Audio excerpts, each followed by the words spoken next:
ഗസയിലെ വെടിനിർത്തലുമായി ബന്ധപ്പെട്ട് വീണ്ടും ദോഹയിൽ ചർച്ച തുടങ്ങി. ഇതുവരെ ഈജിപ്തിലെ കെയ്റോയിലായിരുന്നു ചർച്ച നടന്നിരുന്നത്. വ്യാഴാഴ്ചയാണ് ചർച്ച തുടങ്ങിയത്. ഇന്നലെ കൂടുതൽ കാര്യങ്ങൾ ഒരു വിഭാഗം പ്രതിനിധികളുമായി മധ്യസ്ഥർ ആരാഞ്ഞു.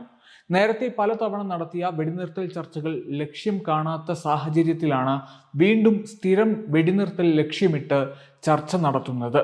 നേരത്തെ ചർച്ചകളിൽ ഹമാസിനെ പ്രതിനിധീകരിച്ച സംഘടനാ തലവൻ ഇസ്മായിൽ ഹനിയ കൊല്ലപ്പെട്ട ശേഷം നടക്കുന്ന ആദ്യ ചർച്ചയാണിത്. ആക്രമണം അവസാനിപ്പിക്കുകയെന്ന ലക്ഷ്യമാണുള്ളതെന്ന് US വ്യക്തമാക്കി. US പ്രസിഡന്റ് തെരഞ്ഞെടുപ്പിന് മുൻപ് സ്ഥിരം വെടിനിർത്തലാണ് അമേരിക്ക ലക്ഷ്യമിടുന്നത്. ഇതിനായി നേരത്തെ ബൈഡൻ കൊണ്ടുവന്ന വെടിനിർത്തൽ പദ്ധതി പലതവണ ചർച്ച ചെയ്ത് തീരുമാനമാകാതെ പിരിഞ്ഞിരുന്നു. അന്ന് പ്രസിഡന്റ് സ്ഥാനാർത്ഥിത്വം കൂടി ബൈഡൻ ഉണ്ടായിരുന്നു. എന്നാൽ ഇപ്പോൾ ബൈഡന് പകരം കമല ഹാരിസ് ആണ് പ്രസിഡന്റ് സ്ഥാനാർത്ഥി. കമല അധികാരമേൽക്കും മുൻപ് സ്ഥിരം വെടിനിർത്തൽ കൊണ്ടുവരണമെന്നാണ് US ആഗ്രഹിക്കുന്നത്. ചർച്ച വീണ്ടും തുടങ്ങിയ കാര്യം സ്ഥിരീകരിച്ച US എന്തു തടസ്സവും ഇത്തവണ മറികടക്കുമെന്ന് വ്യക്തമാക്കി. തടസ്സങ്ങളെ മറികടക്കാനാകുമെന്ന് പ്രതീക്ഷിക്കുന്നതായി US ദേശീയ സുരക്ഷാ വക്താവ് ജോൺ കിർബി വൈറ്റ് ഹൗസിൽ മാധ്യമങ്ങളോട് പറഞ്ഞു.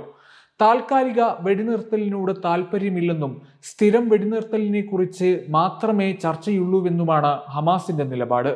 വെടിനിർത്തൽ വേണമെന്ന ആവശ്യം ഇസ്രായേലിലും ശക്തമാണ്.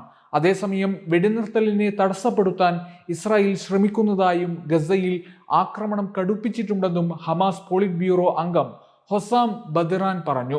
ദോഹയിൽ നടക്കുന്ന ചർച്ചയിൽ ഇസ്രായേലിനെ പ്രതിനിധീകരിച്ച് മൊസാദ് മേധാവി ഡേവിഡ് ബർണിയ, ആഭ്യന്തര സുരക്ഷാ മേധാവി റോനൻ ബാർ, സൈനിക പ്രതിനിധി സാൻ അലോൺ എന്നിവരാണ് പങ്കെടുക്കുന്നത്.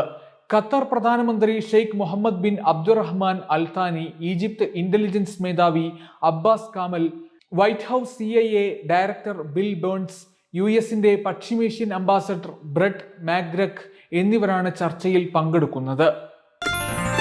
Way2Nikah.com, the exclusive Muslim matrimonial site.